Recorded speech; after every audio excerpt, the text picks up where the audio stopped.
Hi everyone, it's me, Authoress Secret, and I'm back with another short story, and it's about a girl, and her name is Karis. I'm 16. School is okay. I mean, there was nothing special about it. I had an after school job. It gave me the luxury of buying the things that my mother couldn't afford to buy me. She was a single mother and barely scraping by. She and my father had a nasty divorce, so he wasn't thinking about us at all.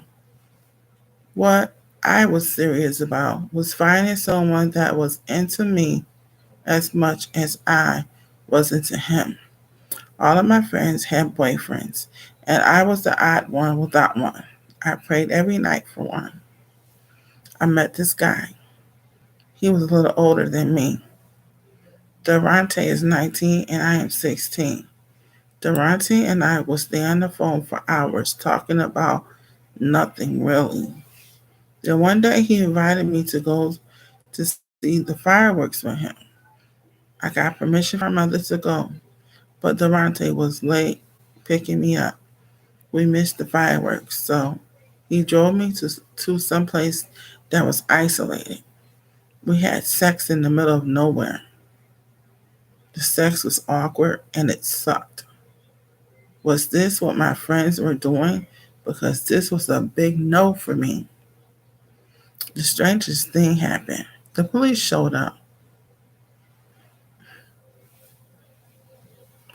and instead of he after checking out the officer, after checking everything out, the officer told us to go home. Instead of going home, Durante took me to his house, but to my surprise, we didn't go inside. He lived with his parents in a very good neighborhood. I was so happy, but was very disappointed to find out that Durante wanted me to suck his dick in the mobile home that was outside of his home. I did a bad job because I'm only 16.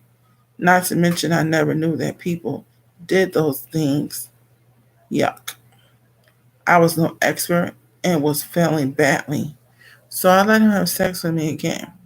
And the sex was not pleasurable at all. Afterward, he took me home, and I didn't hear from him in 2 weeks. I was starting to get a very uneasy. I was starting to get a very uneasy feeling about all of this. Durante was not who I thought he was. Weeks later, he called to tell me that I was too young for him. I just hung up the phone. I didn't want to draw attention from my family. I was so frustrated. I wanted to snatch all the sex that I had with this fool away from his mind. Too bad there isn't a way to do that, and that I didn't want my mother to know that this had happened because Durante would would be dead right now. I had to suck up my wounds and go about my life. I started putting all of my free time on schoolwork. The busier I was, the less I thought about Durante or boys in general. I decided to save myself for the right man when I got old enough for one. I wanted to be somebody great. I wanted a good career and children. I wanted to be. This is the end of Karis' story. Karis' little short story. I hope you enjoyed it. And if you did, please like, comment, and subscribe. Thank you. Have a great night.